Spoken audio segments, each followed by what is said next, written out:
nama Tuhan. Shalom Bapak Saudara semua. Sekali lagi shalom.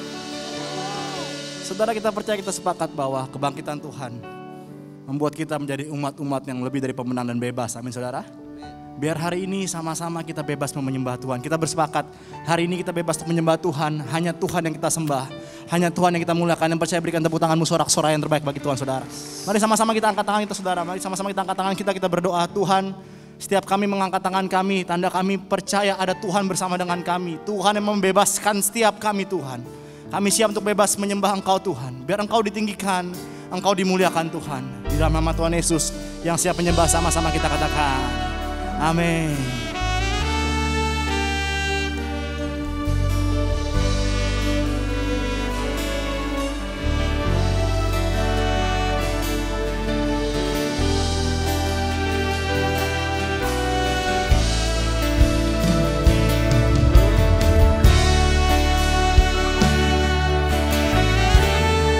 Kami datang di hadapan-Mu Tuhan, membawa setiap pujian sembah kami Tuhan, membawa syukur hormat kami Tuhan.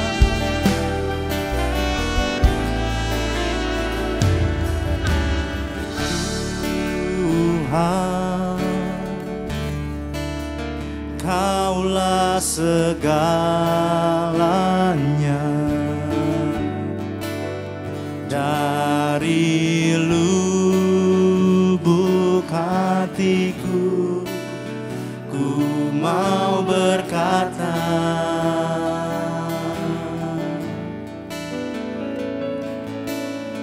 Yesus, Kaulah segalanya. Tiada yang dapat melebihi Engkau. Mari sama-sama angkat tanganmu, katakan selamanya Tuhan. Selamanya ku puji,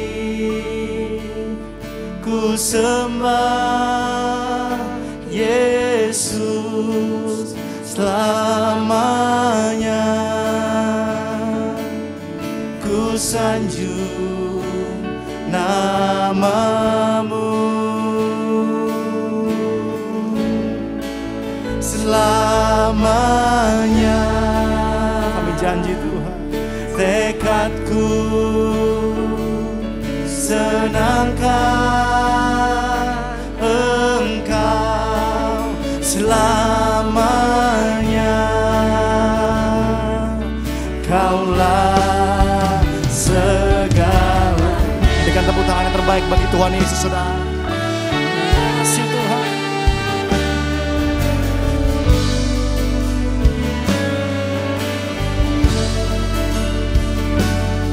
Engkau segalanya Tuhan Yesus. Mari sama-sama nyatakan saudara. Tuhan, Kaulah segalanya. Dari lubuk hatiku, ku mau berkata, nyatakan Yesus, Yesus, Kaulah segalanya. Tiada yang dapat melebihi Engkau. Nyatakan selamanya Tuhan, selamanya ku puji, ku sembah Yesus. Selamanya ku sanjung nama-Mu. Selamanya di setiap tekad kami Tuhan, tekadku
Katakan selamanya Tuhan Yesus. Katakan selamanya Tuhan.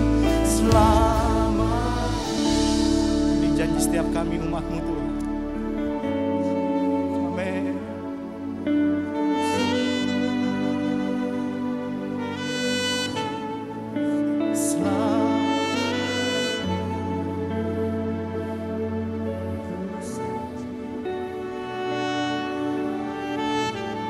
Terima kasih buat karya salib-Mu, kebangkitan-Mu Tuhan. Kami mau janji selamat. Setiap tekad kami Tuhan, senangkan.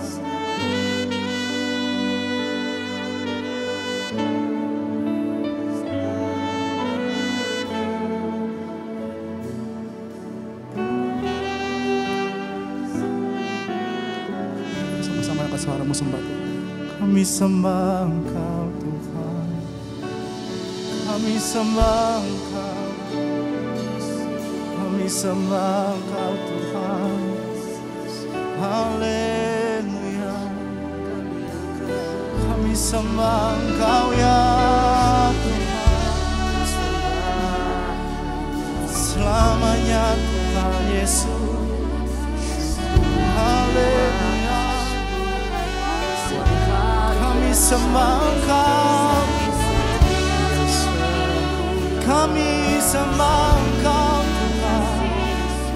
Allah yang layak terima sembah, terima hormat kami Tuhan.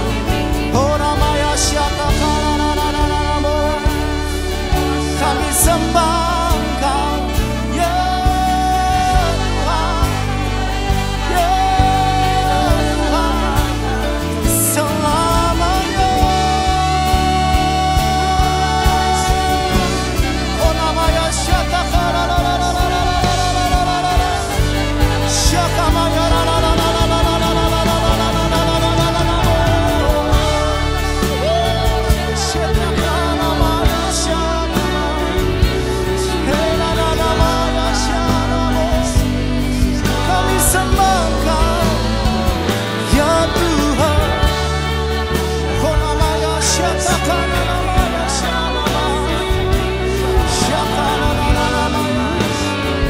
sama-sama katakan selamanya Tuhan, selamanya.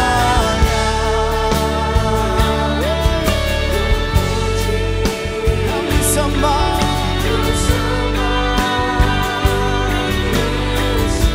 selamanya. Ku sanjung nama-Mu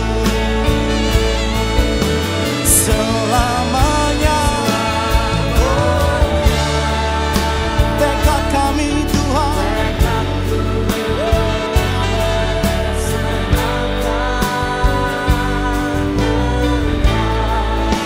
selama nyatakan Kaulah segalanya, Kaulah segala. Mari berikan tepuk tangan sorak-sorai bagi Raja yang luar biasa. Mari sama-sama katakan selamanya. Kami sembah Yesus selamanya. Ku sanjung nama-Mu selamanya.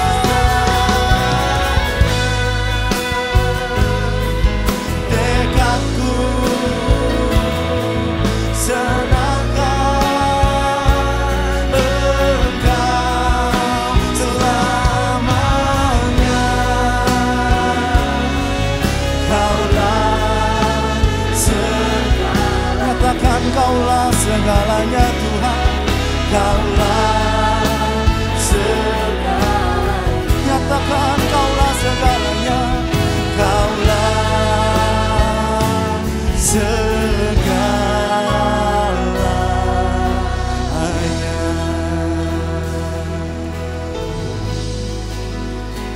Engkau segalanya Tuhan. Mari nikmati Tuhan sama-sama, angkat suara sembah Tuhan. sembah Engkau Tuhan, selamanya Tuhan, selamanya Tuhan.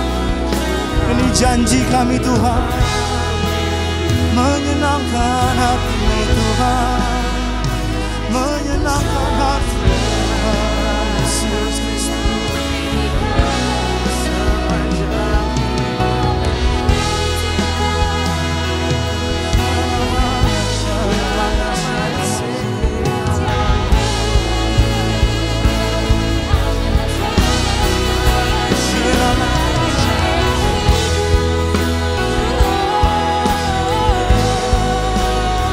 Satu-satunya dalam hidup kami,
disembah, Kaulah yang bertata dulu, sekarang dan selamanya.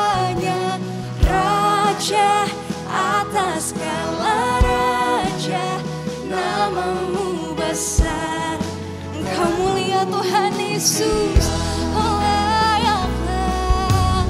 Layak dipuji, disembah, Kaulah yang bertata. Kami mengangkat tangan kami Tuhan Yesus, kami nyatakan keagungan-Mu di tempat ini Tuhan. Raja atas segala raja, namamu besar. Dengan hati yang bersyukur, nyatakan kepada Raja di atas segala raja. Layak dipuji, disembah, Kaulah yang bertata dulu,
Sebab kebangkitannya memberikan keselamatan yang kekal bagi setiap kita. Mari jemaat yang beribadah onsite dan live streaming, kita bersama-sama dengan iman memperkatakan Mazmur 91 agar sungguh-sungguh terjadi di dalam kehidupan kita.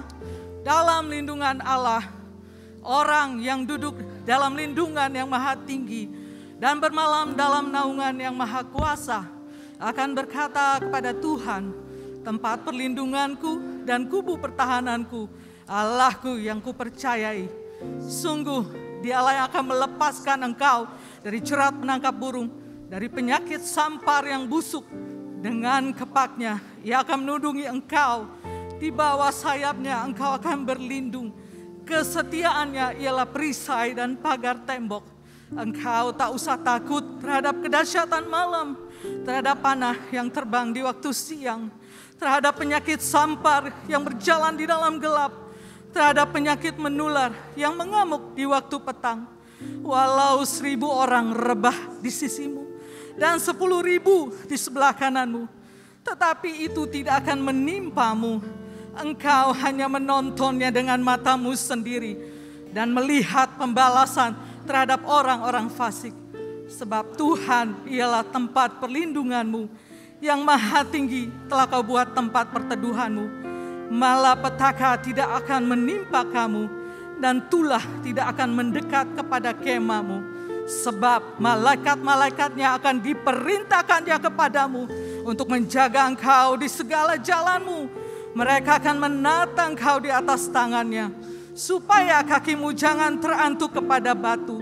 Singa dan ular tedung akan kau langkahi. Engkau akan menginjak anak singa dan ular naga. Sungguh hatinya melekat kepadaku, maka aku akan meluputkannya. Aku akan membentenginya, sebab ia mengenal namaku. Bila ia berseru kepadaku, aku akan menjawab. Aku akan menyertai dia dalam kesesakan. Aku akan meluputkannya dan memuliakannya. Dengan panjang umur akan kukenyangkan dia, dan akan kuperlihatkan kepadanya keselamatan daripadaku. Haleluya. Ibadah ini kami serahkan di dalam nama Bapa, Anak dan Roh Kudus, di dalam nama satu nama yang dahsyat, kudus dan luar biasa, Tuhan Yesus Kristus. Haleluya. Biar kami sepakat ibadah ini, kami hanya menyerukan nama Tuhan. Hanya Yesus yang kami tinggikan, hanya Yesus yang kami muliakan. Yesus yang bangkit bagi setiap kami. Kami siap bersorak bagi namamu Tuhan, yang siap bersorak-sorai bagi nama Tuhan Yesus. Sama-sama kita sepakat katakan amin. Mari berikan tepuk tangan bersorak-sorai. Sekali lagi semuanya shalom. Shalom. Kita percaya kebangkitan Yesus membuat kita bersemangat untuk memuji Tuhan, amin. Siap bersorak bagi Tuhan, amin. Sama-sama sepakat katakan Yesus bangkit. Berikan tepuk tangan sorak-sorai bagi Tuhan.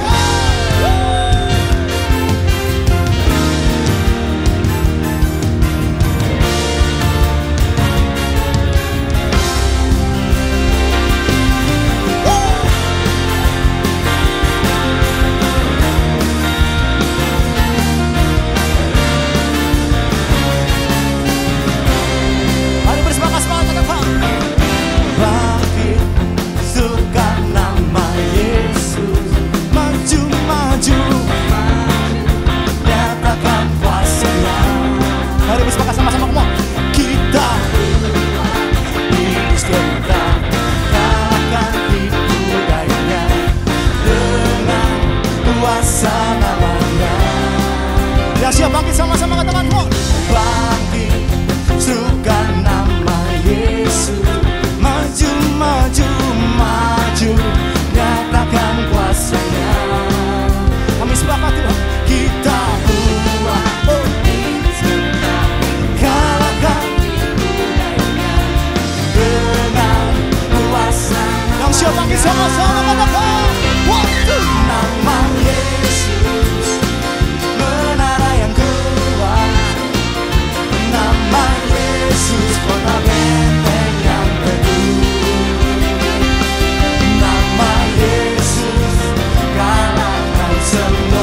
domba. Oleh kesaksian kita, iblis dikalahkan, kuasanya dihancurkan oleh darah anak domba. Oleh darah anak domba, oleh kesaksian kita, iblis dikalahkan, kuasanya dihancurkan oleh darah anak domba. Sekali lagi semua katakan, oleh darah anak domba, oleh kesaksian kita, iblis dikalahkan, kuasanya dihancurkan oleh darah anak domba. Nyatakan, oleh darah-Mu Tuhan, oleh darah anak, oleh darah anak, oleh darah anak domba. Yang percaya kita diselamatkan, berikan tepuk tangan sorak-sorai bagi Tuhan.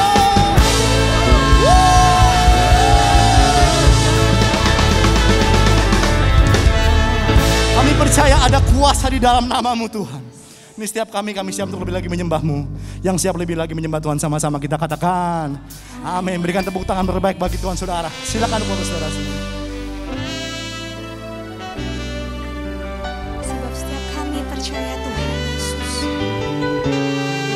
kematian, kebangkitan-Mu Tuhan menandakan bahwa Engkau hidup bagi setiap kami. Bahkan Engkau hidup dalam hidup kami. Terima kasih Tuhan Yesus. Di setiap kami yang bersyukur.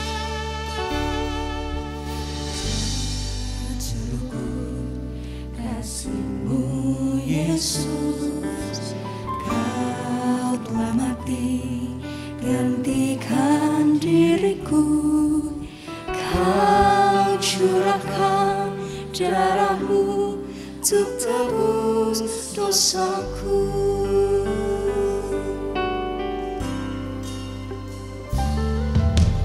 Tak terluput kasih-Mu Yesus, Kau telah mati gantikan diriku. Kau curahkan darah-Mu untuk tebus dosaku. Layaklah Kau Tuhan dipuji dan disembah dengan segenap hatiku.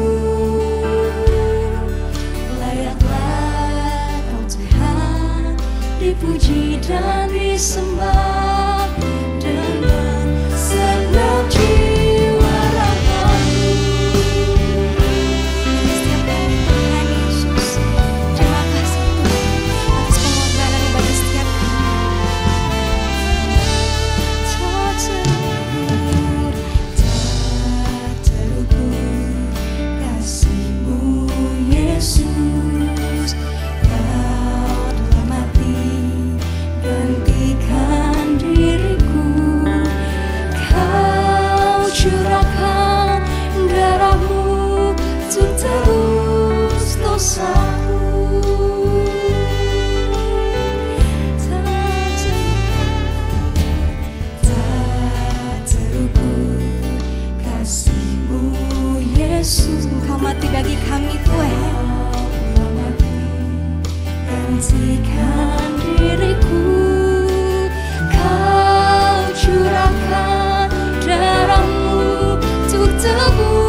disembah dengan segenap hatiku.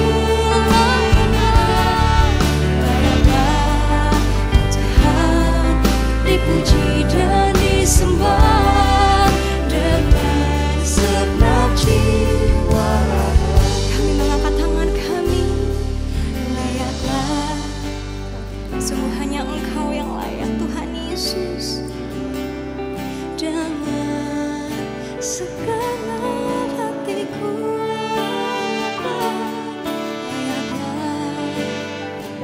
dengan segenap hati kami Tuhan, kami puji dan kami sembah Engkau Tuhan Yesus.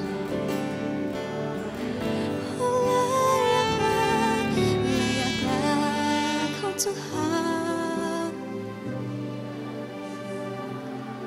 dengan segenap hatiku. Layaklah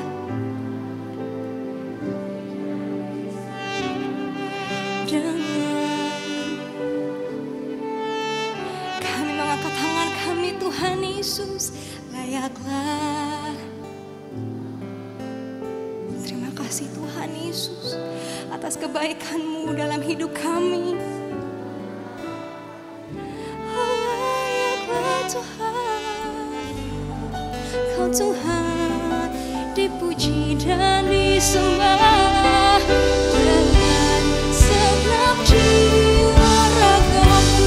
Umat Tuhan, mari sama-sama nyatakan kepada Tuhan Yesus, katakan, layaklah Kau Tuhan dipuji dan disembah dengan segenap hatiku.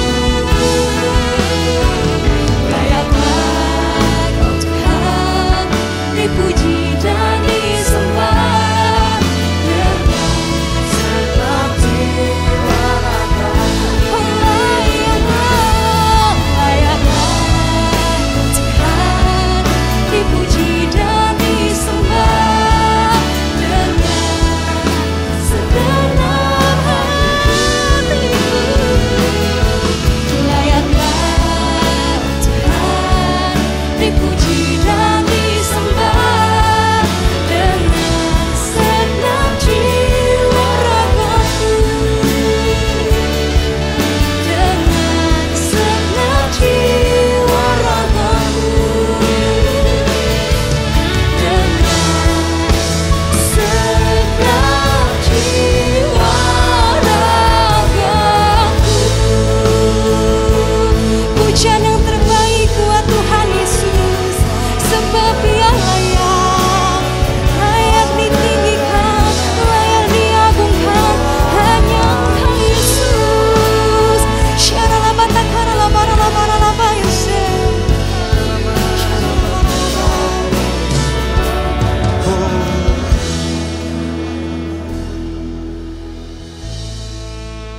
Yes Lord. Sadari bahwa kita orang-orang yang berhutang, karena Dia sudah tebus kita. Kita bukan milik kita lagi. Seperti Paulus berkata, namun aku hidup tetapi bukan lagi aku yang hidup, melainkan Kristus yang hidup di dalamku. Dan hidup yang kuhidupi di dalam daging ini adalah karena iman pada Anak Allah yang telah mengasihi aku dan telah menyerahkan dirinya bagiku. Mari Bapak Ibu semua, dari hati yang paling dalam, sadari bahwa sekali lagi kita adalah orang-orang yang berhutang. Karena kita sudah ditebus, harganya sudah lunas dibayar. Dia sudah kalahkan maut dan digantikan kita. Yang harusnya kita dilaknati, binasa. Tapi karena kasih-Nya yang tidak bisa dibandingkan oleh apapun. Unlimited love. Kasih yang betul-betul unconditional. Kasih yang menakjubkan. Mari beri yang terbaik. Hati kita. Give the best to the Lord. From our heart. Our life. Hallelujah. Oh, Jesus. Jesus. Oh, Sedekara papa papa papa papa. Sandara pataka sedekara pala paso.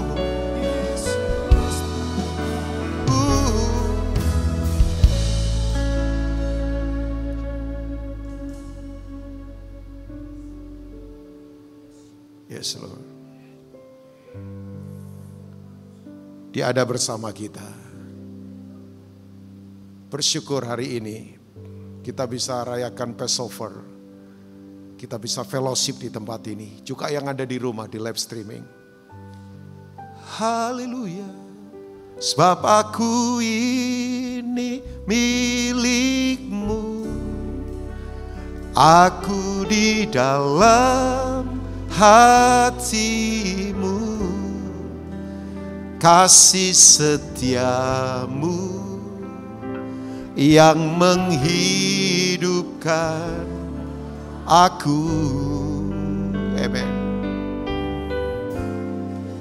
Sebab aku ini milik-Mu, tak ku pertahankan hidupku, biar kehendak-Mu kerjakanlah dalamku.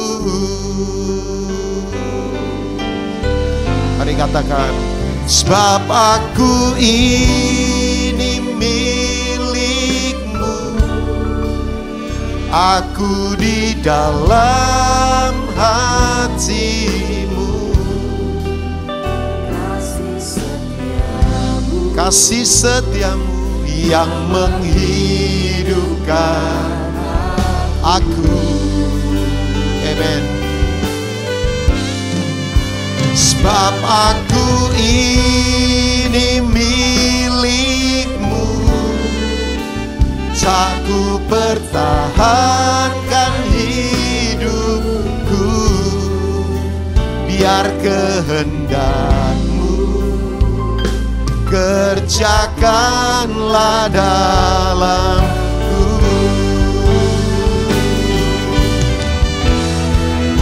Sebab aku ini milik-Mu,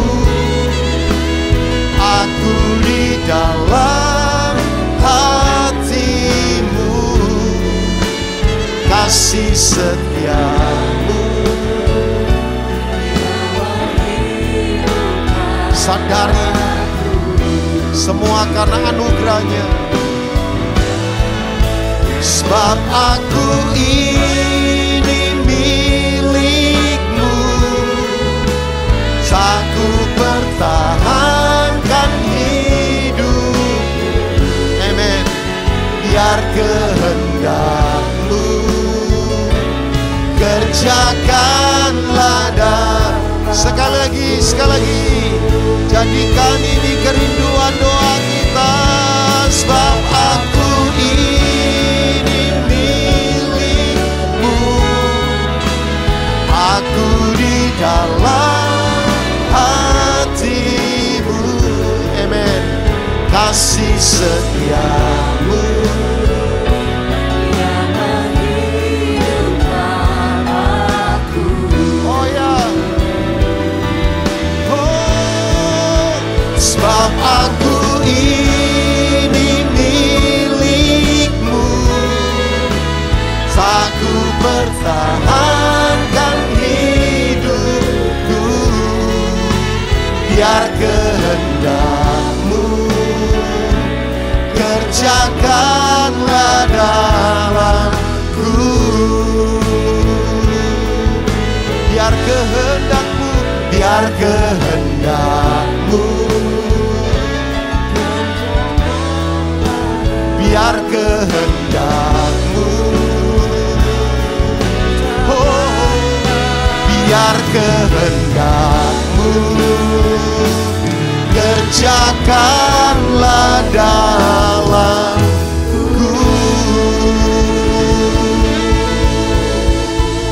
Haleluya,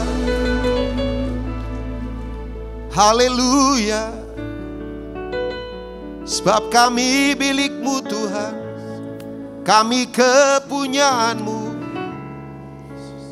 Haleluya. Sedekara paso,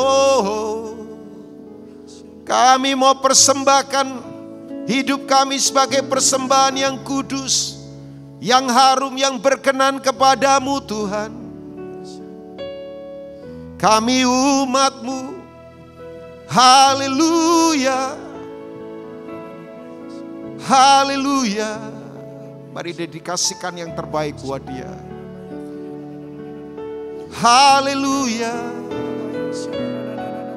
Kami berikan yang terbaik. Tuhan sudah menang dan memberi kemenangan kepada kami. Identitas kami adalah lebih dari para pemenang. Haleluya. We are more than a conquerors in Christ Jesus. Haleluya. Jesus. Sedekara maso. Haleluya. Oh.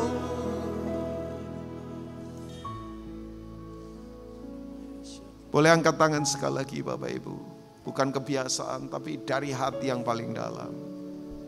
Mari jemaat nyanyikan ini dengan hati sungguh-sungguh. Sebab aku ni milikmu, aku di dalam. Sadari kasih setianya.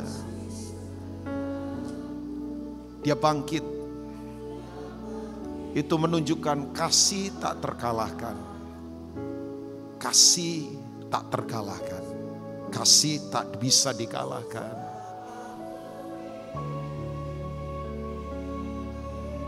Oh yes. Tak ku pertahankan hidup. Amen. Biar kehendak. Oh yes.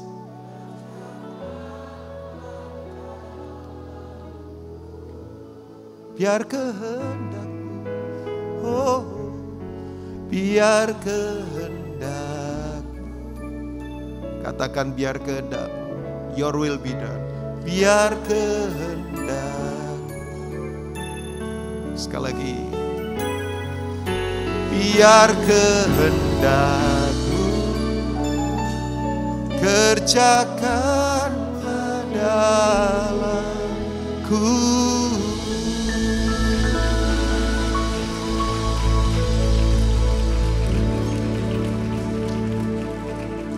Berbicaralah Tuhan, kami siap mendengar isi hati Tuhan.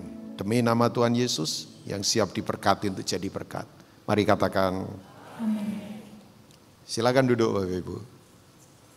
Shalom Bapak Ibu.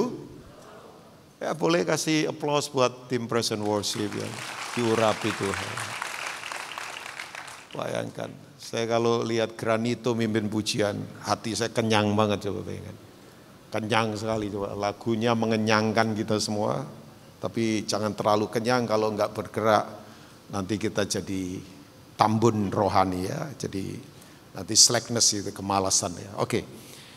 Happy Passover, ya selamat Paskah. Tuhan sudah bangkit, kita menang. Bahkan kita lebih dari para pemenang. Amin. Tengok kiri kanan ngomong begini. Katakan kamu lebih dari pemenang. Ya, enggak usah salaman-salaman kecuali istri atau suami boleh ya. Ya, kita lebih dari para pemenang ya.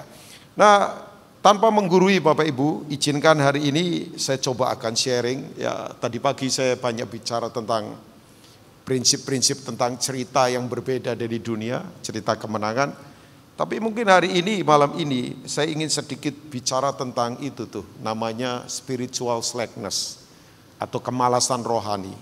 Ya, sebab begini, kan Tuhan sudah memberi kemenangan bagi kita. Nah, kalau ada kata yang berkata bahwa Tuhan berperang ganti kita, itu bukan kemudian kita enak-enakan, kita harus terlibat bersama-sama. Mengerjakan bagian kita, ya kita sudah menang, kita sudah menang.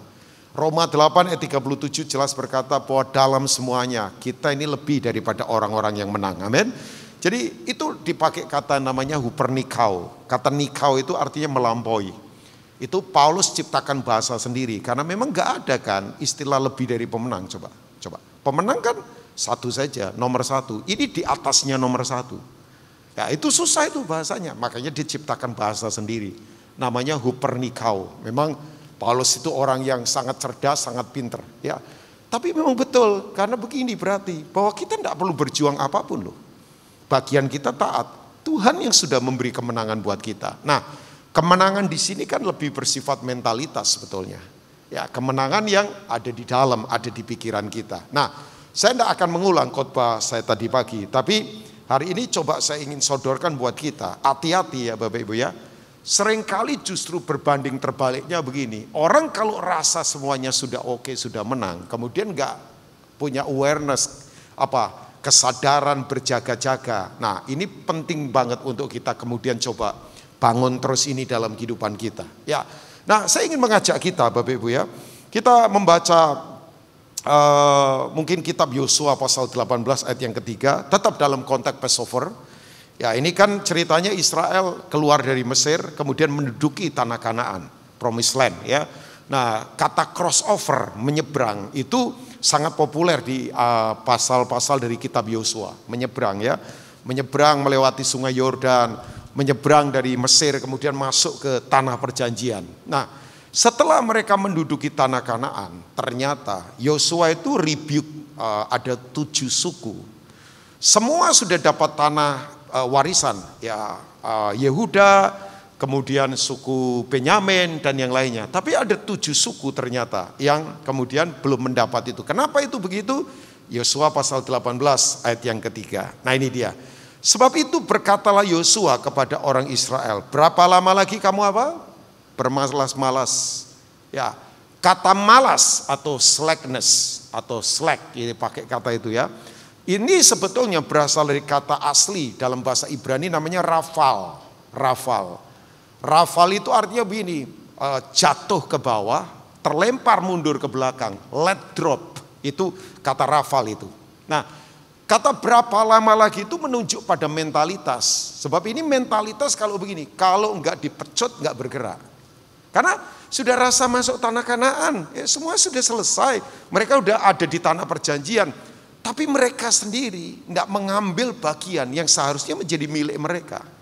Ya sekali lagi, Tuhan sudah memberi kita kemenangan. Dia sudah selesaikan kesemuanya. Tapi saya lihat ya ada banyak orang Kristen yang hidupnya gak maksimal.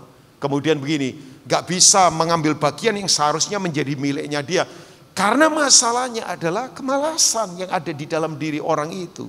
Ya, makanya dia berkata, berapa lama lagi kamu bermalas-malas? Sehingga tidak pergi menduduki negeri yang apa Bapak Ibu? Telah, katakan telah. Telah itu sudah diberikan kepadamu oleh Tuhan Allah nenek moyangmu. Jadi isunya ada pada kata bermalas-malasan. Ya, oke, saya kasih contoh ya sebelum saya nanti terangkan beberapa hal. Ya, Bapak Ibu tahu, Daud itu setiap kali perang, waktu dia turun di peperangan tidak pernah jatuh. Oh iya, tidak pernah jatuh. Makanya kalau ada orang yang berkata Superman itu Daud, saya setuju. Daud setiap kali perang turun ke medan peperangan, selalu Israel tidak pernah kalah. Tapi satu kali Daud itu jatuh dan jatuhnya fatal. Karena jatuhnya di perzinahan. Kapan itu terjadi? Coba kita lihat ya. Saya kasih contoh saja. 2 Samuel pasal 11 ayat yang pertama. Saya kasih contoh. Ya, memang ini roh kemalasan ini, spiritual slackness ini berbahaya Bapak Ibu ya. Sekali lagi, kan ide pasca, ide Passover adalah Tuhan kita sudah mengalahkan maut. Dia sudah menang dan memberi kemenangan buat kita. Amin. Sekali lagi. Tapi kalau kita tidak bergerak Bapak Ibu, ya orang kemudian begini, terbunuh karena kemalasannya. Ya, sebab ini penting. Nah ini dia. Pada pergantian tahun pada waktu raja-raja biasanya maju berperang, maka Daud menyuruh Yoab maju beserta orang-orangnya dan seluruh Israel. Mereka memusnahkan Bani Amon dan mengepung kota Raba, sedang Daud sendiri tinggal di Yerusalem. Tahu kota Raba? Ada yang tahu kota Raba sekarang? Ya, penduduk Amon. Kota Raba itu sekarang adalah ibu kotanya Yordania, namanya Aman.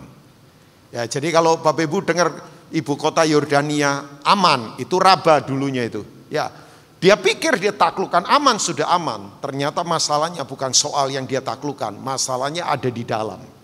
Ya, sebab ternyata Bapak Ibu, ayat berikutnya berkata begini. Ya, sekali peristiwa pada waktu petang, ketika Daud bangun dari tempat pembaringannya, lalu berjalan-jalan di atas soto istana. Sayangnya dia lupa bangun pagar di sotohnya itu, makanya dia jatuh. Ya, ada satu mitzvot aturan di Taurat dalam Ulangan pasal 22 ayat 8. Kalau kamu punya rumah baru, kamu harus bangun pagar supaya tidak terjadi hutang nyawa, sebab ada orang bisa jatuh ke situ. Ya, itu penting, itu mitzvot. Mitzvot itu artinya aturan yang harus kita taati. Itu ada 613 aturan. Di mana Tuhan kasih aturan itu supaya orang tidak jatuh. Tapi ternyata Daud kemudian, nah ini Alkitab berkata, tampak kepadanya dari atas soto itu seorang perempuan yang sedang mandi. Perempuan itu sangat elok rupanya. Dan seterusnya, nanti Bapak Ibu bisa membaca. Akibat dari ini, kemudian Daud itu berselingkuh dengan Batsheba.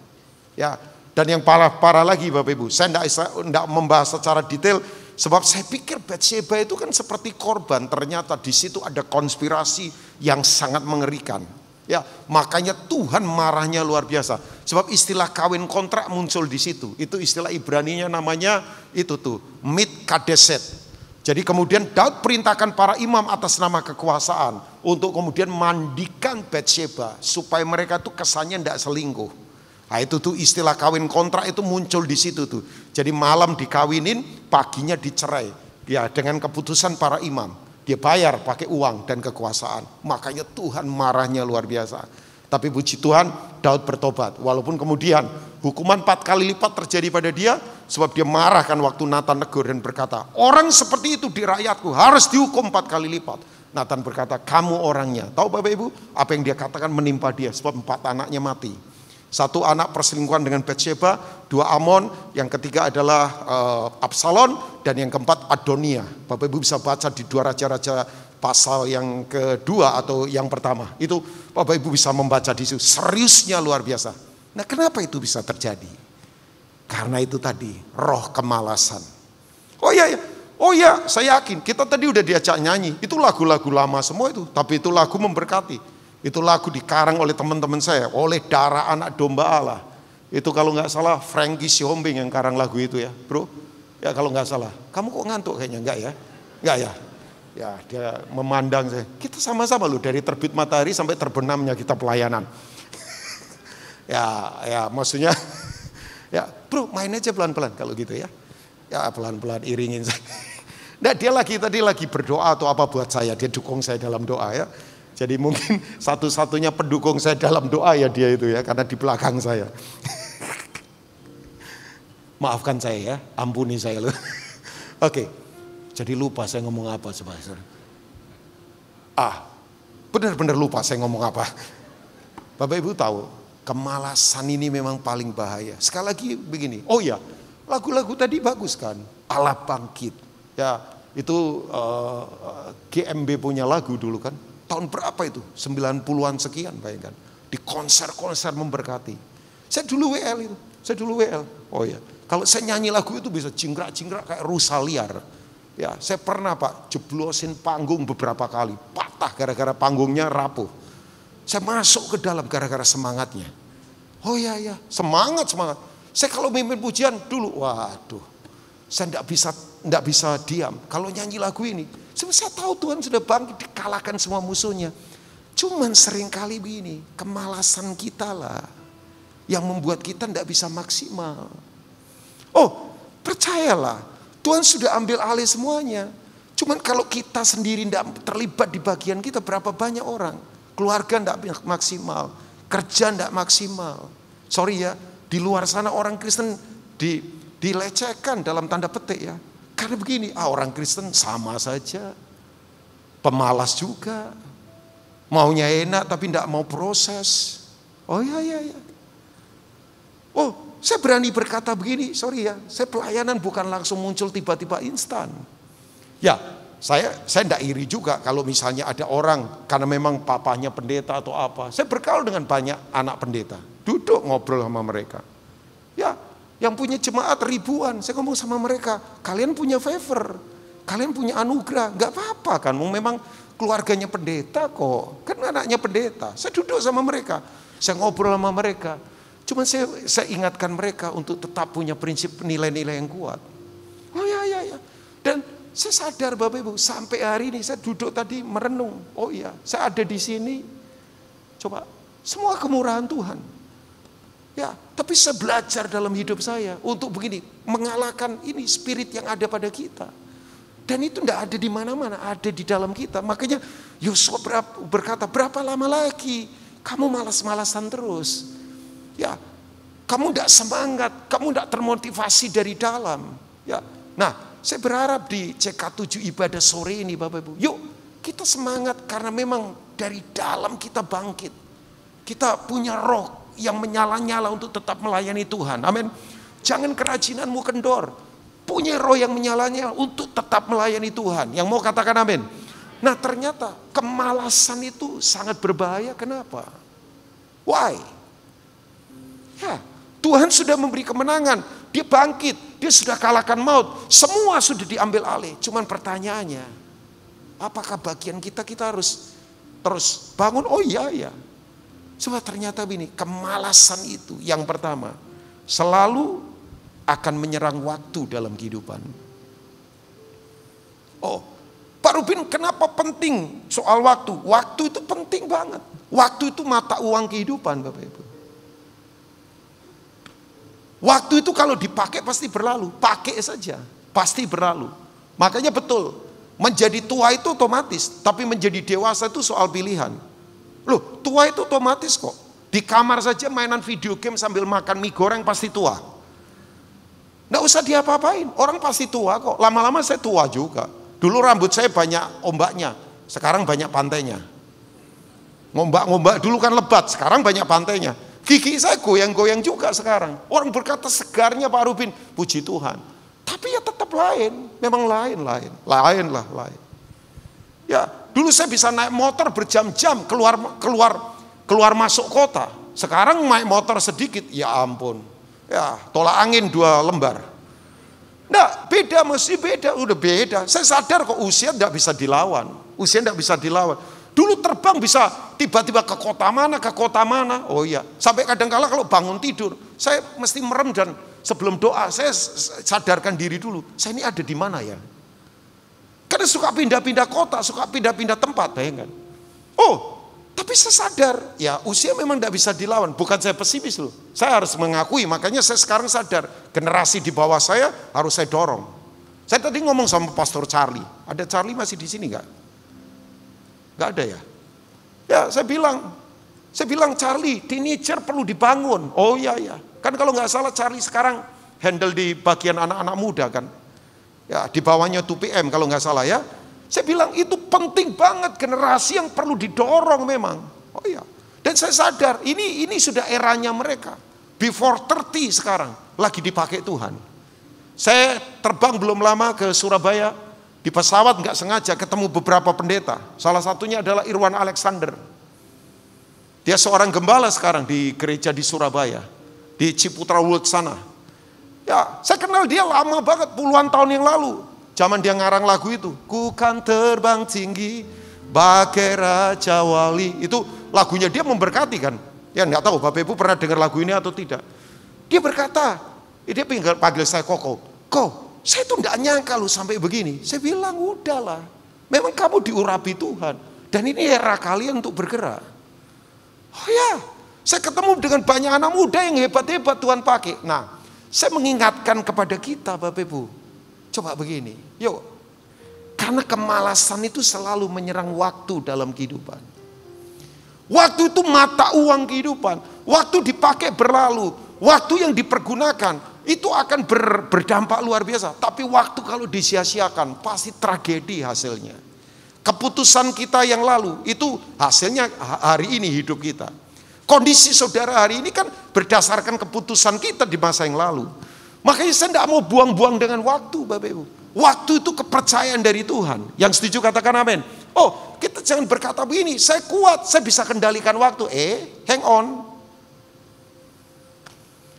Siapa saja tidak bisa kendalikan waktu. Sorry ya, uang tidak bisa kendalikan waktu. Jabatan tidak bisa kendalikan waktu. Waktu itu milik Tuhan.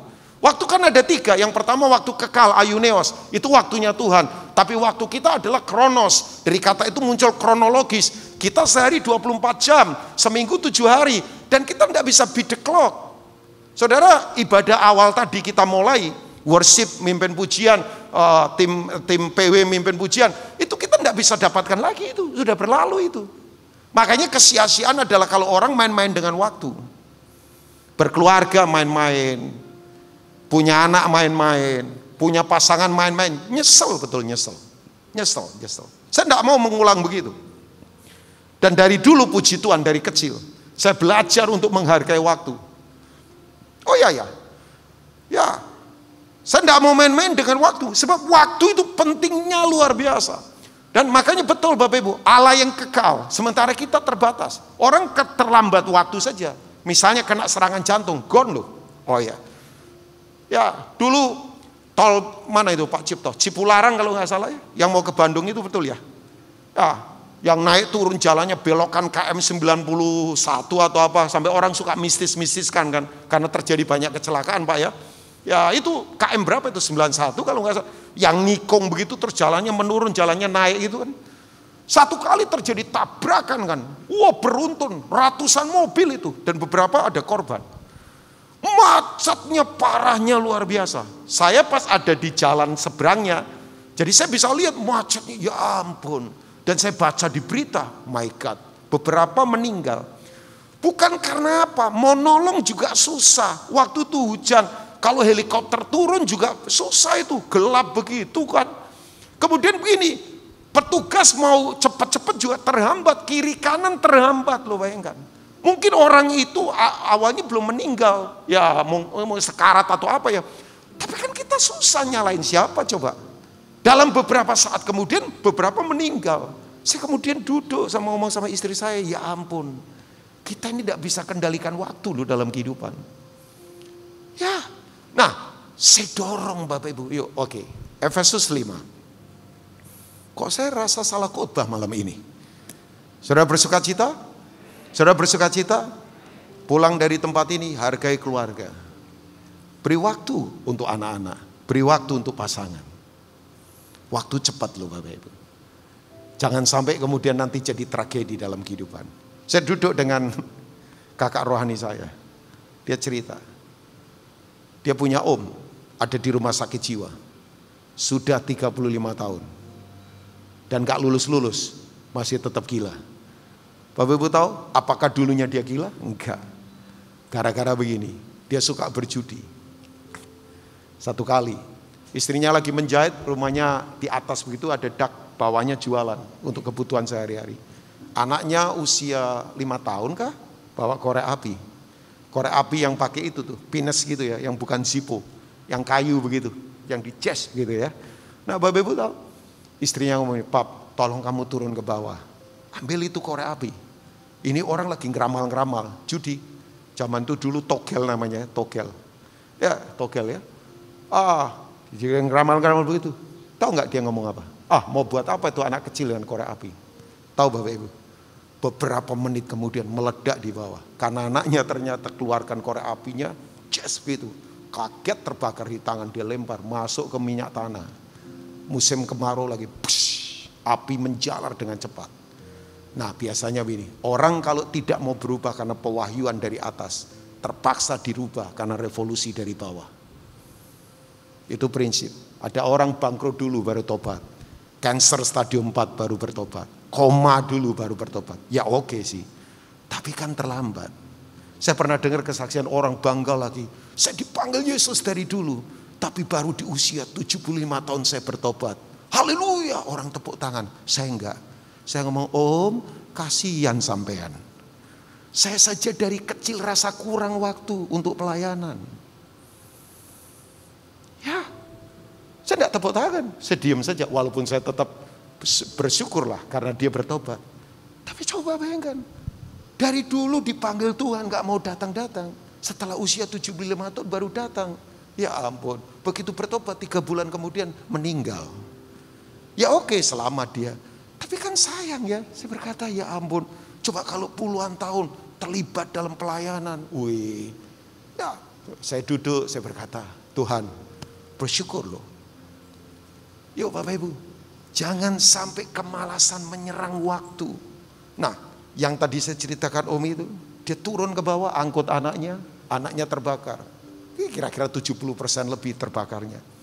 Ada di tempat di mana kedokteran belum seperti sekarang. Tahu Bapak Ibu, anaknya jadi gadis yang cacat, sampai hari ini nggak married. Istrinya turun panik karena banyak asap, terbanting ke bawah. Istrinya meninggal terbakar api, meninggal. Bayangkan, hanya hitungan menit, anak cacat, istrinya meninggal. Sejak itu dia stres. Setiap kali ada mobil lewat, dia mau tabrakkan dirinya ke mobil. Akhirnya keluarga nggak tahan, taruh di rumah sakit jiwa. Di rumah sakit jiwa tahu Bapak Ibu, bawa korek api. Dan selalu berkata sama korek api, seandainya. Saya tahu seandainya itu bahasa penyesalan. Seandainya dia turun, kalahkan kemalasan. Mungkin semuanya tidak akan terjadi. Tapi waktu duduk mendengar ini saya berkata, wow, itu pembelajaran buat saya. Nah, saya ingatkan buat kita. Yuk Bapak Ibu, ambil waktu, banyak berdoa. Jangan malas berdoa. Yang setuju katakan amin. Jangan malas merenungkan firman. Yang percaya katakan amin. Jangan malas bersekutu. Oh iya, saya senang di sini ada doa fajar. Ikut Bapak Ibu. Ikut waktu-waktu doa. Sekarang apalagi online. Oh iya, ikut apa saja yang bisa kita lakukan untuk Tuhan dimuliakan. Ya, bekerja dengan segenap hati. Saya tantang yang muda-muda yang di sini. Jangan malas. Bekerja. Jangan main shortcut, jangan main jalan pintas. Proses tetap ada, enggak apa-apa. Ya, berkaryalah, ciptakan hasil-hasil yang terbaik. Sebab begini, Tuhan sudah memberikan semuanya buat kita. Semua potensi persediaan yang tidak terbatas ada pada kita. Yang percaya katakan amin. Tadi pagi saya cerita, saya ulang lagi enggak apa-apa ya. Tahu Bapak Ibu, seorang buta namanya Fanny Crosby, lahir abad 18. Salah diagnosa dokter, akhirnya seumur hidup dia buta, meninggal di usia 80-an lebih. Siapa orang ini Pak Rubin?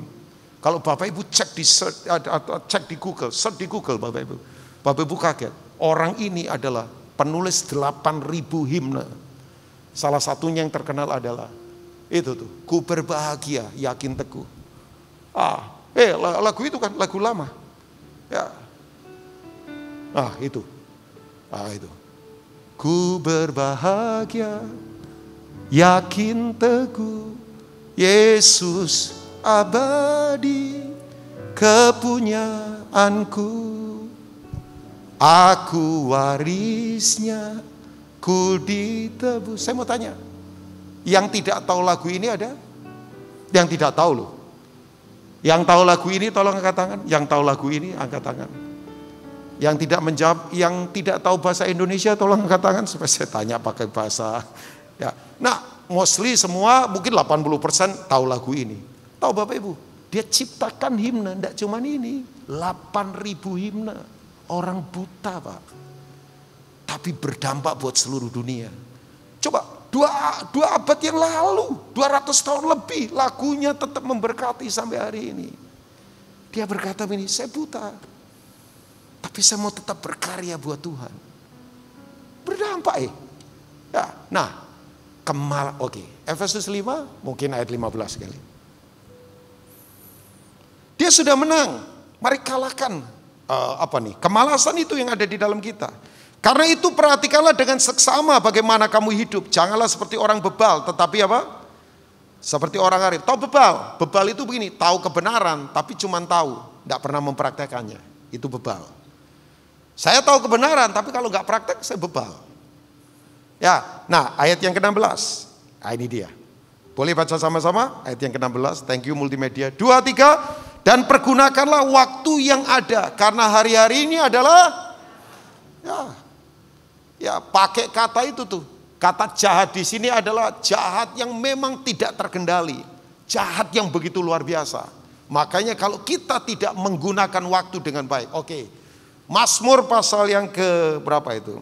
Mazmurnya Musa 90 ayat 10. Coba saya pengen memberi beberapa ayat soal waktu ini. Ya ini dia. Mazmur 90 ayat yang ke-10. Masa hidup kami 70 tahun. Dan jika kami kuat berapa? 80 tahun. Yang sudah 65 tahun banyaklah berdoa. Sebab masa hidup kami 70 tahun loh. Kalau kami kuat 80 tahun. Jadi kalau saudara ada yang sekarang udah mencapai usia 70 tahun lebih, bahkan 80 tahun, itu bonus namanya. Oh iya ya. Dan kebanggaannya adalah kesukaran dan penderitaan. Sebab berlalunya buru-buru dan kami melayang lenyap. Nenek kita itu meninggal di usia 92 tahun. Ya, sehat banget. Gak ada kolesterol, gak ada darah tinggi, gak ada diabetes, bayangkan. Oh iya. Tidak ada tensi, tekanan darah juga normal. Makanya betul, gak pernah ngamuk, gak pernah marah. Dikagetin tertawa. Dikagetin ngomongnya terlambat. Kaget aku, coba bayangkan. 92 tahun, makan apa saja. Coba bayangkan, makan apa saja. Tapi memang sehatnya luar biasa. Saya tanya, Nek, panjang umur. Zaman Indonesia belum merdeka. Sampai terakhir itu, presidennya waktu itu Pak SBY. Sebelum Pak Jokowi. Jadi sudah sekian tahun meninggal. Zamannya Pak SBY periode 2. Saya tanya, Nek, panjang sekali usianya. Tahu nggak jawabannya sama saya? Ya, bercanda juga ini nenek. Dia berkata, Bin, rasanya nenek baru lahir kemarin, sekarang sudah tua. Nah, itu kayaknya bercanda. Tapi dari situ saya langsung menangkap filosofi. Cepat ya hidup ini. Cepat sekali. Oh ya, cepat sekali. Coba bayangkan. Anak saya sekarang sudah lulus kuliah. Coba. Saya ketemu beberapa teman yang anaknya sudah married. Saya berkata, ya ampun, dulu anaknya saya gendong-gendong, saya doakan, saya ajak lari-lari, main-main bola begitu. Sekarang beberapa sudah pada married. Tinggal di luar, ada yang tinggal di luar kota dan sebagainya. Saya berkata cepatnya. Nah begini Bapak Ibu. Musa memberi kita tahu, ayat yang ke-12. Nah ini dia, saya suka sekali. Supaya tidak berlalu dengan sia-sia dan melayang lenyap sia-sia. Dia berkata begini, ayat yang ke-12 boleh. Ajarlah kami menghitung hari-hari kami sedemikian sehingga kami beroleh apa? Jadi ternyata cara menggunakan waktu itu berhubungan dengan hidup yang bijaksana. Makanya saya punya prinsip untuk menggunakan waktu ada 3 yang saya sebut dengan hit. Hargai hari kita, isi hari kita, tingkatkan hari kita, hit kan. Hit itu kan iklan itu, bagus kan. Kalau ada yang ini ngapain yang lain? Ya. Betul memang, hargai hari-hari kita, isi hari-hari kita, tingkatkan hari-hari kita. Saya ingatkan buat kita, jangan bermalas-malasan soal waktu. Sebab kalau ini ada pada kita tidak akan bisa maksimal. Yang kedua Bapak Ibu, yang saya ingatkan buat diri saya. Dan saya malam ini ingatkan juga buat Bapak Ibu. Tapi terserah Bapak Ibu ya, saya ingatkan untuk diri saya. Ternyata yang kedua, yang paling bahaya tentang kemalasan adalah yang kedua selalu menyepelekan kehidupan. Ada penyepelean dalam kehidupan. Yang paling ngeri adalah orang menyepelekan kehidupan. Apa saja disepelekan. Saya makanya belajar. Saya itu dari dulu berpegang pada prinsip. Saya tidak mau lupakan yang kecil-kecil. Ya, saya tidak mau menyepelekan yang kecil-kecil dalam kehidupan. Cara saya berkata. Cara kemudian saya menepati janji. Saya betul-betul mau pegang, belajar itu untuk saya tetap pegang. Sebab begini Bapak Ibu, di Alkitab banyak contoh. Orang yang menyepelekan kehidupan, orang itu hilang, sukunya hilang. Salah satunya, coba kita lihat Roma 9 ayat 13. Kalau ada ayat yang menurut saya, ayat ini sangat serius adalah ayat ini. Ishak punya 2 anak, kembar lagi, namanya Yakub dan Esau. Saudara, saya beritahu, Esau ini menghasilkan suku. Ada yang tahu nggak suku apa namanya? Esau punya suku yang sebetulnya suku ini hebat. Ada yang tahu nggak suku apa? Artinya merah, red.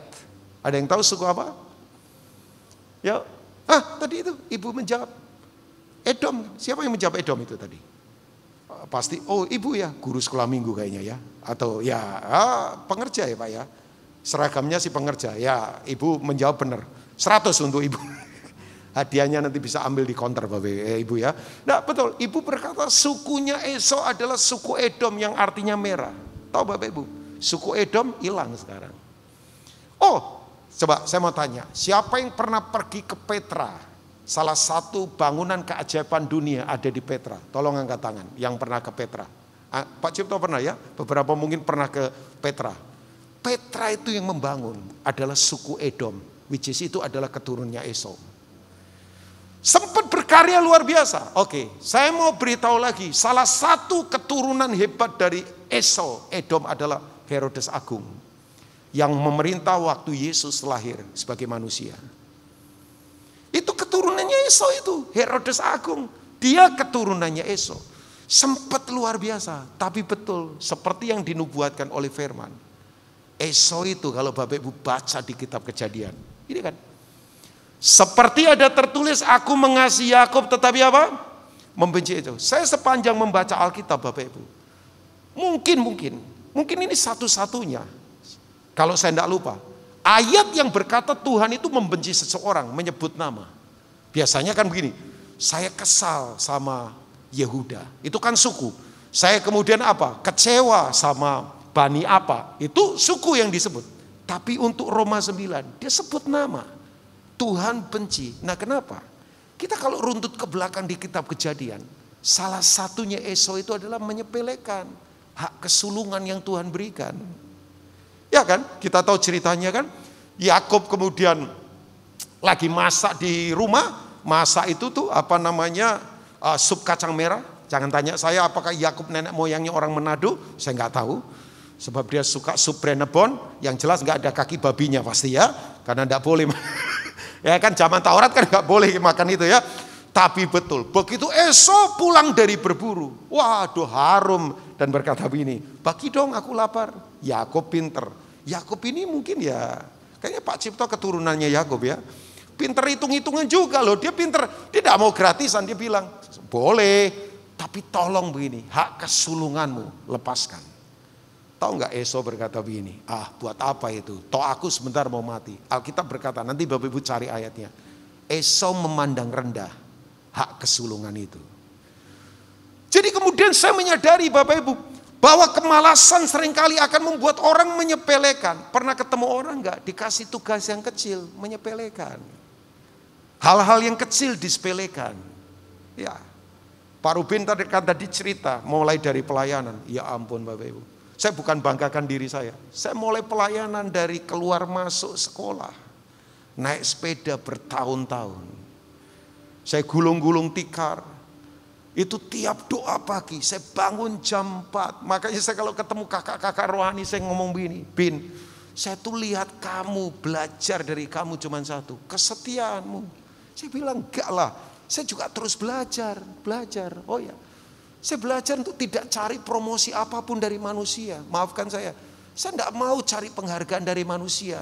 Kerinduan saya cuma satu, nyenengin Tuhan. Dan saya beritahu Bapak Ibu, di hadapan Tuhan kecil besar itu sama. Amin. Oh iyalah, kita jangan sepelekan yang kecil-kecil. Saya ingatkan buat Bapak Ibu semua, seorang yang merawat orang tuanya yang lagi sakit dengan segenap hati, itu nilainya sama dengan seorang pendeta yang lagi khotbah di hadapan puluhan ribu orang. Loh, yang amin sedikit. Oh iya, coba orang mau jadi besar harus dimulai dari kecil. Tapi biasanya begini, orang tidak mau dari kecil. Semua mau cepat, semuanya shortcut, semuanya hilangkan proses. Gak bisa, akarnya gak kuat. Kenapa orang akarnya kuat? Karena itu tadi, menghargai semua aspek kehidupan. Saya menghargai persahabatan. Sorry ya di sini, jangan ada yang suka berkhianat. Hargai siapapun. Jangan kalau ketemu orang yang lebih kaya dari dia, kita tinggalkan dia. Jangan. Jangan menyepelekan apapun. Please, pelayanan jangan menyepelekan. Jangan merasa hina kalau dipercaya hal yang tidak kelihatan. Tapi jangan sombong kalau kita dipercaya hal yang besar. Biasa saja. Yang penting begini, jangan menyepelekan apapun. Waktu, kehidupan, pelayanan, keluarga, please. Ya. Dulu orang berkata begini, ngapain pelayanan pelajar? Dapat apa kalian? Saya ketawa, saya tidak mau berdebat. Saya baru sekarang ini sadar. Puluhan tahun kita investasi untuk generasi berikut. Saya melihat sekarang, yang tadi saya ceritakan, banyak yang dipakai Tuhan begitu luar biasa. Sampai saya berkata begini, oh iya. Coba kalau dulu saya menyepelekan maunya yang besar-besar. Mungkin saya tidak bisa melihat. Ya, mungkin saya tidak perlu menikmati secara materi apapun, tapi saya punya kepuasan dari dalam. Makanya hari ini Bapak Ibu, yuk kalahkan roh kemalasan. Tuhan sudah memberi kita kemenangan. Dia sudah kalahkan maut. Amin. Musuh sudah dihancurkan. Cuman memang masalahnya ada di dalam kita. Nah, yang ketiga, saya selesai dengan ini. Kok waktu saya belum ada ya? Pak Rubin kurang 5 menit biasanya begitu. Atau memang ini di loss saja Pak? Kan udah lama nggak onsite ya. Ya, tapi saya akan tetap on time lah ya. Sebab di rundown kayaknya saya sudah agak kelebihan. Saudara masih bersama saya Bapak Ibu? Masih bersama saya? Yuk kalahkan. Ini firman yang terutama buat saya. Spiritual slackness ini ngeri Bapak Ibu. Ya. Yang ketiga Bapak Ibu. Kemalasan itu berbahaya karena menyerang waktu.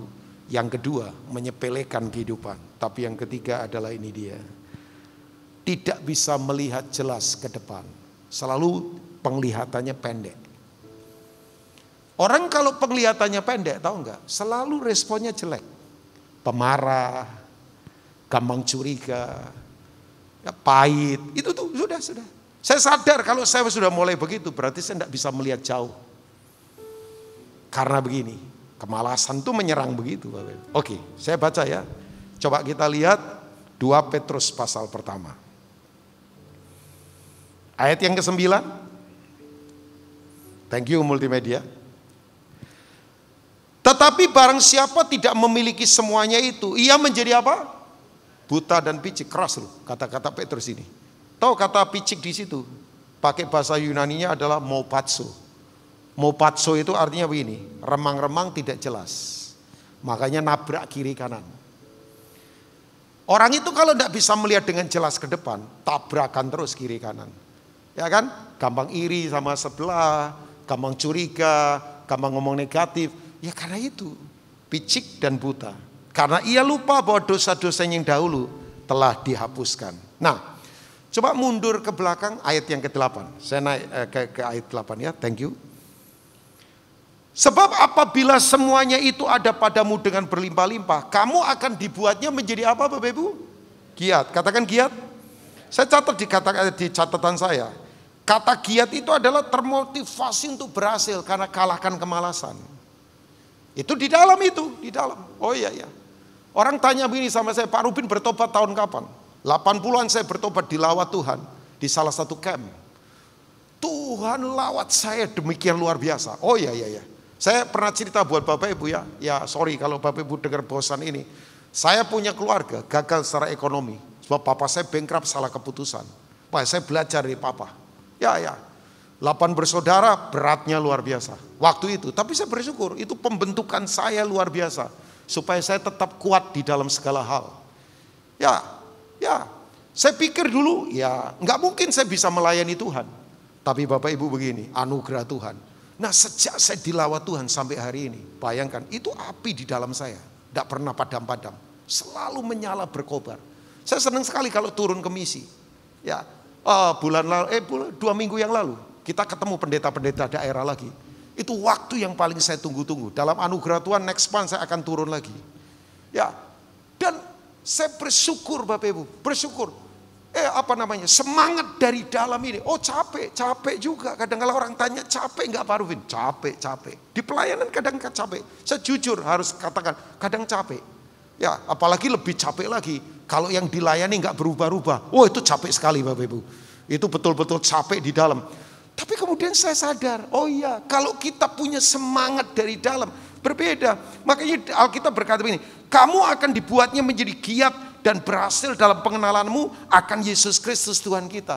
Nah kenapa kita perlu giat? Coba kita lihat ayat yang ke-5. Ini semua ada pada kita. Ayat yang ke-5, naik lagi. Justru karena itu kamu harus, katakan harus Bapak Ibu, dengan sungguh-sungguh berusaha untuk menambahkan kepada imanmu apa? Kebajikan. Kepada kebajikan apa? Pengetahuan. Nah kalau tidak pernah merenungkan firman, tidak pernah belajar gimana? Males kan? Ya kan? Tidak pernah merenung, tidak pernah belajar dalam kehidupan. Ayat yang ke-6. Ayat yang ke-6 sampai mungkin ayat yang ke-7. Coba lihat. Dan kepada pengetahuan, penguasaan diri. Penguasaan diri pun terus belajar. Responi semuanya dengan benar Bapak Ibu. Jangan gampang marah. Di balik semua apapun yang terjadi, Tuhan tetap pegang kendali. Tuhan tak pernah tinggalkan kita. Amin. Jangan apa-apa meledak. Jangan apa-apa kemudian ngomong negatif. Jangan kemudian kasar dalam kehidupan. Jangan. Kita tahu Tuhan pegang kendali kok. Ya, kalau hari ini ada yang gagal, pintu tertutup, jangan marah. Mau pintu tertutup, mau pintu terbuka, no matter, nggak penting. Yang penting yang pegang kuncinya adalah Tuhan. Kalau Tuhan sudah membuka, tidak ada kekuatan yang bisa menutup. Tapi please, yang menakutkan kalau Tuhan tutup, siapa yang bisa buka?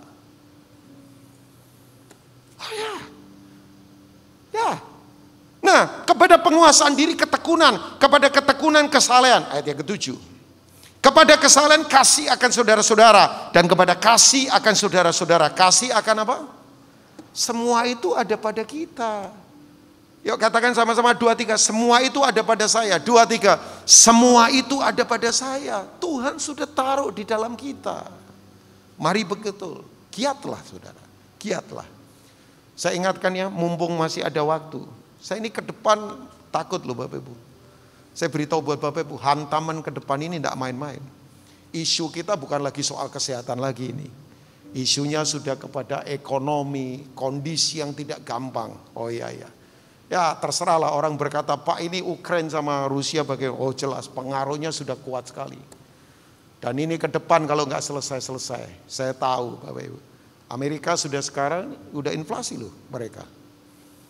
Hari ini saya dapat kabar lagi, kok saya dapat kabar kayak dilaporin menteri lagi ya. Nah, saya tadi baca di data flu burung sedang menerjang Amerika, 30 negara bagian. Puluhan juta unggas mati. Mereka adalah pengekspor unggas terbesar di dunia. Lagi dihajar sekarang. Kita akan ada pada kegoncangan yang luar biasa. Yuk bangkit jemaat yang ada di CK7 ibadah sore ini. Tuhan sudah memberi kita kemenangan. Jangan bermalas-malasan. Kalahkan itu. Giatlah dalam Tuhan. Tuhan memberkati, Tuhan menyertai kita semua. Amin buat firman Tuhan. Mari bangkit berdiri bersama-sama. Haleluya. Sedekara papa. Boleh angkat kedua tangan. Boleh angkat kedua tangan. Oh rapataka seketekara. Mari sembah Tuhan Bapak Ibu. Sembah Tuhan. Berkobar-kobar untuk dia. Minta Tuhan menjamah dengan kasih yang mula-mula kembali. Minta dia sentuh kita. Dia tahu yang kita inginkan. Dia kira tahu yang jadi pertempuran kita. Dia tak pernah tinggalkan kita. Sedekara papa. Mari sembah Tuhan. Jangan hiraukan kiri kanan Bapak Ibu. Jangan tinggalkan tempat ini tanpa kita mengalami encounter dengan Tuhan. Mari alami truth encounter. Love encounter. Power encounter. Mari alami itu Bapak Ibu. Berjumpa dengan kuasa, dengan kebenaran, dengan kasih Tuhan. Jangan tinggalkan tempat ini tanpa membawa apa-apa. Percayalah. Sedekah, dia sudah sediakan semua. Dia sudah menangkan semuanya. Dia sudah siapkan semua yang terbaik. Ya, jangan bermalas-malasan. Seperti Yosua berkata, yuk jangan bermalas-malasan. Ambil alih. Bergeraklah. Sedekah Bapak, kalahkan semua yang ada di dalam kita. Bangkit Bapak Ibu.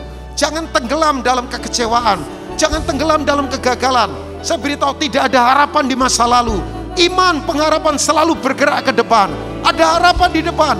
Jangan terpukul mundur ke belakang. Tidak ada kata terpukul mundur ke belakang. Iman, pengharapan tidak pernah melempar kita ke belakang. Selalu bergerak. Kita boleh gagal, tapi bangkit lagi. Pemenang bukan orang yang tidak pernah gagal. Pemenang adalah orang yang tidak pernah berhenti untuk terus bergerak. Oh ya. Pemenang bukan berapa banyak yang dia menangkan di pertandingan. Pemenang adalah orang yang tetap belajar walaupun di tengah kekalahan. Adalah orang-orang yang punya roh yang menyala-nyala. Sedekara papa. Hikarapalapa. Saya tahu. Ada kobaran api yang dia sedang berikan buat kita. Dia nyalakan itu. Dia sedang nyalakan. Bangkit, rise up. Bangkit. Sedekara papa. Ora pataka sekete karapa. Urapi umatmu Tuhan. Urapi umatmu. Yang goyah ditegakkan. Yang kecewa dibalut. Yang luka sekarang ini disembuhkan Tuhan. Terima kasih Bapak. Terima kasih. Firman-Mu termeterai di hati kami. Memerdekakan setiap kami. Dalam nama Tuhan Yesus. Haleluya. Mari katakan. Amin. Tuhan memberkati semua.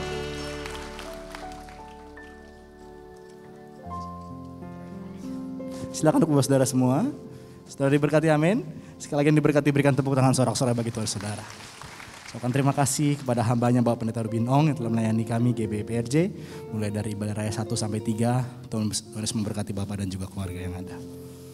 Baik, di kesempatan sore menjelang malam hari ini kami rindu menyambut bagi Bapak Saudara yang baru pertama kali beribadah tempat ini di ibadah raya 3 GBI PRJ. Kalau ada boleh angkat tanganmu.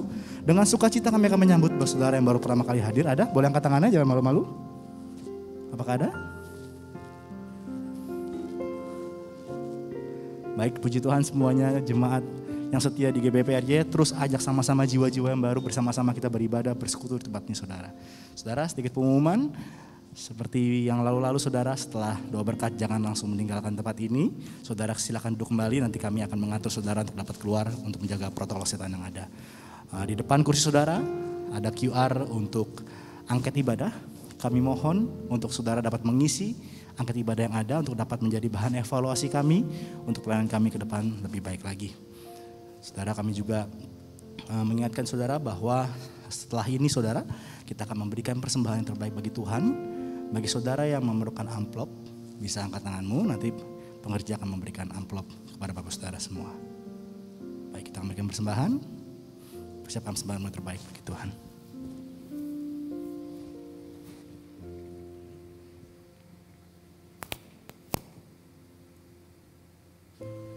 Mari Bapak Ibu, Saudara-saudari yang dikasihi Tuhan, kita mempersiapkan persembahan kita hari ini, baik itu persembahan persepuluhan, diakonia ataupun persembahan khusus lainnya. Bagi jemaat yang hadir secara onsite, dapat melakukan scan QR Code persembahan yang terletak di kursi depan atau layar mimbar, atau melalui amplop dan dimasukkan ke dalam kotak persembahan yang telah disediakan, atau melalui memberi persembahan secara transfer. Begitu juga jemaat yang beribadah secara live streaming dari rumah-rumah. Mari kita sama-sama bangkit berdiri dan persiapkan persembahan kita.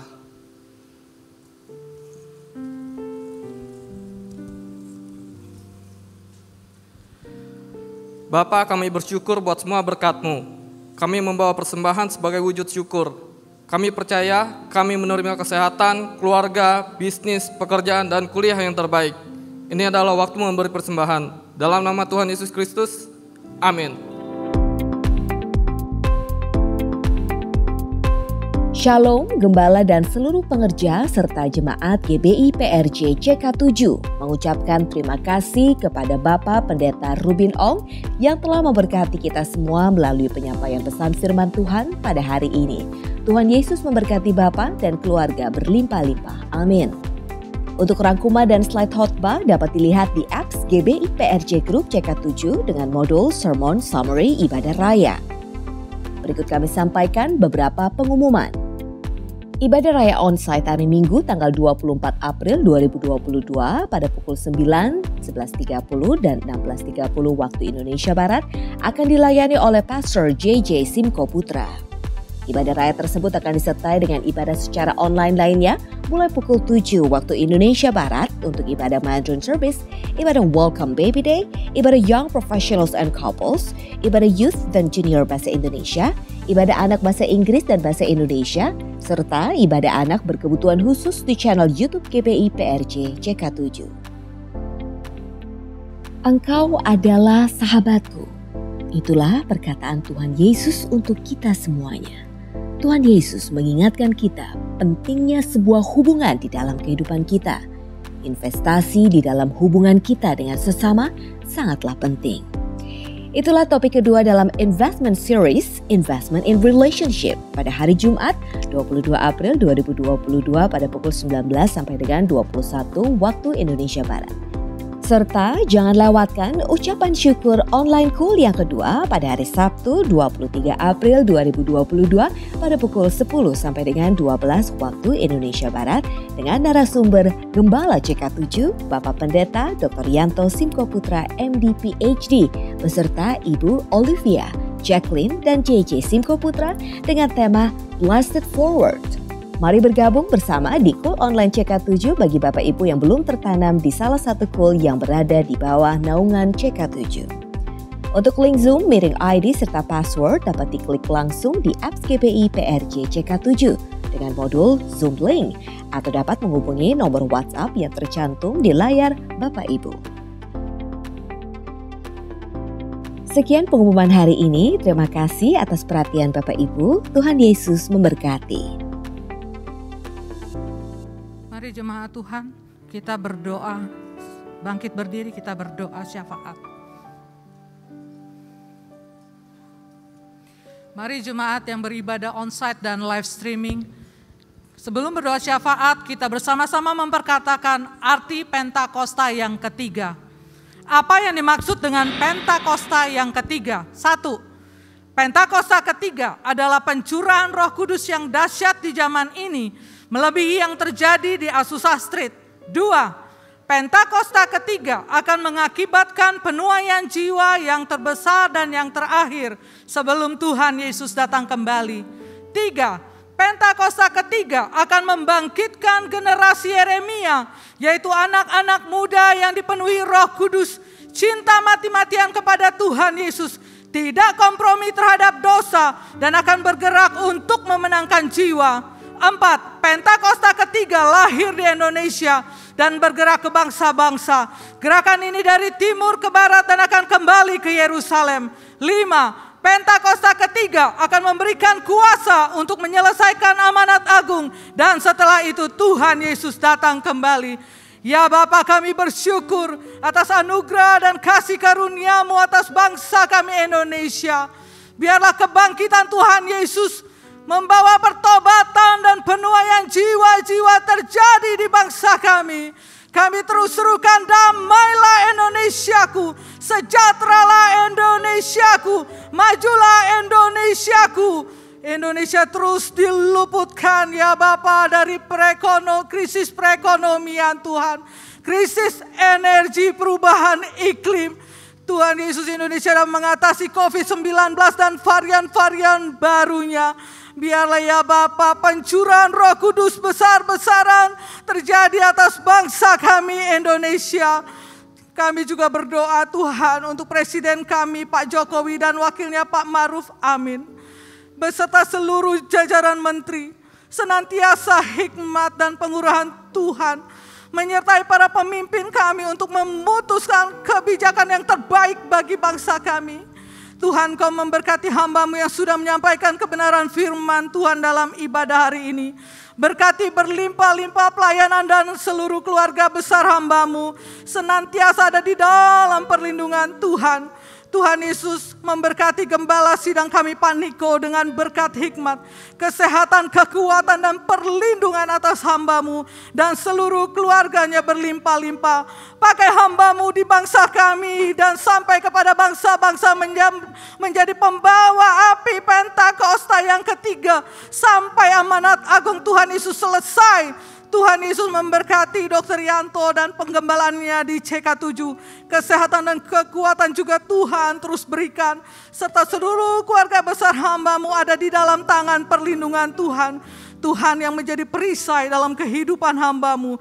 Bangkitkan generasi Yeremia kami Tuhan di CK7. Generasi yang takut dan hormat sama Tuhan. Hidup kudus di hadapan Tuhan. Pakai generasi kami dengan dahsyat Tuhan untuk memenangkan banyak jiwa-jiwa bagi kerajaan-Mu. Kami juga berdoa Tuhan untuk jemaat Tuhan yang sakit oleh bilur-bilur darah Tuhan Yesus sembuh dan pulih. Yang berbeban berat Tuhan legaan, yang di dalam pergumulan Tuhan berikan jawaban doa, dan setiap umat Tuhan diluputkan dari virus COVID-19 dan varian-varian barunya serta luput dari krisis ekonomi global di dalam nama Tuhan Yesus Kristus. Mari jemaat Tuhan kita siapkan hati, angkat tangan kita untuk menerima berkat Tuhan melalui hamba-Nya. Jemaat CK7 khususnya GBI PRJ yang dikasihi Tuhan dan dilindungi Tuhan, terimalah dan bawalah berkat dari Allah Bapa di surga, cinta kasih daripada Tuhan kita Yesus Kristus, dan persekutuan yang manis dengan Roh Kudus menyertai kita mulai sore hari ini sampai Yesus datang kali yang kedua, menjemputi awan-awan yang permai, bahkan sampai selama-lamanya. Yang diberkati dan percaya berkata, amin. Shalom saudara. Memasuki bulan ini kita memperingati hari Jumat Agung dan hari kebangkitan Tuhan Yesus atau Paskah. Salah satu perdebatan yang terjadi beribu-ribu tahun sejak gereja berdiri adalah apakah kematian dan kebangkitan Yesus itu benar-benar terjadi atau hanya isapan jempol belaka. Di dalam Voice of Pentecost kali ini, kita akan membahas mengenai fakta kebangkitan Kristus. Pertama, kita perlu bertanya dahulu, apakah Yesus benar-benar mati secara historis di atas kayu salib? Karena ada juga teori yang beredar di luar sana bahwa Yesus tidak benar-benar mati. Faktanya adalah Yesus secara historis terbukti benar mati di atas kayu salib menurut hukuman Romawi saat itu. Kita memiliki bukti-bukti kuat dari kitab Perjanjian Baru dan kitab sejarah di luar Alkitab yang mencatat ada seseorang bernama Yesus yang betul-betul mati di atas kayu salib. Kedua, bahkan seorang pakar sejarah Perjanjian Baru yang juga seorang ateis dan kritikus utama terhadap kebangkitan Yesus, yaitu Dr. Gerd Ludemann, berkata, secara historis tidak dapat disangkal bahwa Yesus betul-betul mati. Nah, yang seringkali menjadi pertanyaan orang adalah, apakah betul Yesus itu bangkit dari kematian? Bagaimana saya bisa menjelaskan hal ini kepada orang yang ragu? Hari ini kita akan melihat setidaknya 4 fakta sejarah yang membuktikan kebangkitan Kristus. Pertama, fakta bahwa kubur Yesus itu kosong. Ini adalah salah satu bukti terpenting mengenai kebangkitan Yesus. Karena bahkan orang-orang yang tidak setuju dengan pengajaran Yesus, yaitu para imam kepala dan orang Farisi, mengakui bahwa kubur itu kosong. Ketika para murid mulai berbicara mengenai Tuhan Yesus yang bangkit dari kematian, mereka sampai harus membuat berita bohong bahwa murid-muridnya datang dan mencuri mayat Yesus. Poinnya adalah, imam-imam kepala saat itu juga sadar bahwa kubur Yesus kosong, tetapi mereka tidak mau mengakui kebangkitan Tuhan Yesus. Mereka membuat berita bohong yang tersebar sampai hari ini. Imam kepala dan orang Farisi tidak bisa menjelaskan bagaimana kubur itu kosong. Kedua, fakta bahwa prajurit Romawi turut menyaksikan kebangkitan Yesus. Kubur Yesus dijaga oleh para prajurit Romawi yang diminta sendiri oleh para imam kepala dan orang Farisi kepada Pilatus. Bagaimana mungkin penjaga-penjaga yang memeterai kubur itu dan menjaganya tidak sadar kalau ada murid yang berusaha mencuri dan membuka batu kuburan itu? Alkitab malah mencatat ketika Yesus bangkit, penjaga-penjaga itu gentar ketakutan dan menjadi seperti orang-orang mati. Kalau prajurit Romawi lalai melaksanakan tugas, seharusnya mereka dihukum mati, bukan? Tetapi faktanya adalah mereka diberikan sejumlah besar uang untuk tutup mulut perihal mujizat kebangkitan Yesus. Ketiga, fakta pertobatan Yakobus saudara Yesus dan juga Saulus. Yakobus yang adalah saudara kandung dari Yesus juga awalnya tidak percaya bahwa Yesus betul-betul anak Allah. Malahan jika kita baca dari Markus 3 ayat 21 dan Yohanes 7 ayat 1-10, jelas tertulis bahwa saudara-saudaranya sendiri pun tidak percaya kepadanya. Tetapi apa yang terjadi dalam kitab Kisah Para Rasul? Kita menemukan Yakobus saudara Yesus menjadi kepala gereja di Yerusalem. Sekarang, menurut saudara, apa yang bisa mengubah hati Yakobus dari yang tidak percaya kepada pelayanan Yesus berubah menjadi kepala gereja dan bahkan mati martir setelah kematian saudaranya sendiri? Jelas kebangkitan Kristus yang mengubah hati Yakobus. Perubahan hati dari Yakobus yang bahkan mati menjadi martir sekitar tahun 60 membuktikan berita tentang kebangkitan Yesus adalah nyata. Bagaimana dengan Saulus? Seorang Farisi yang sangat dihormati dan telah memimpin kegerakan awal di dalam mencari dan membunuh orang-orang Kristen pada zaman itu. Dia bertobat dan tidak main-main. Kehidupannya berubah 180 derajat dari pembunuh menjadi pengabar Injil.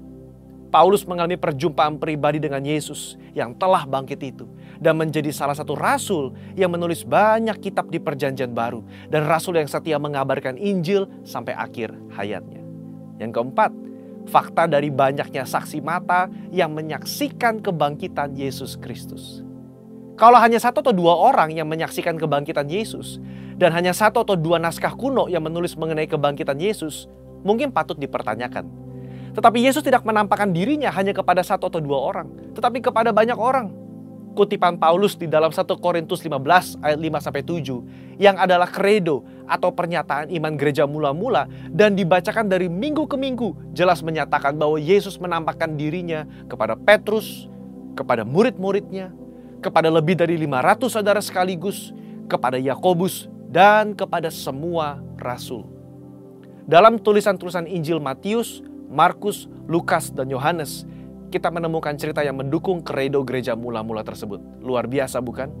Akhirnya saudara, kita sebagai orang percaya perlu menyadari bahwa bukti-bukti tentang kebangkitannya menguatkan bahwa Yesus itu bangkit. Seperti gembala kita Paniko berkata, jika Yesus tidak bangkit dari kematian, maka sia-sialah kepercayaan kita. Bukti sejarah hanya membantu untuk menguatkan iman kita, tetapi tidak menjadi dasar iman kita. Berbahagialah setiap kita yang percaya namun tidak melihat. Amin. Tuhan Yesus memberkati. Saudara, untuk penjelasan lebih lengkapnya dari tim teologi kami, silakan klik link yang ada di atas atau scan QR code yang tersedia. Sekali lagi, Tuhan Yesus memberkati.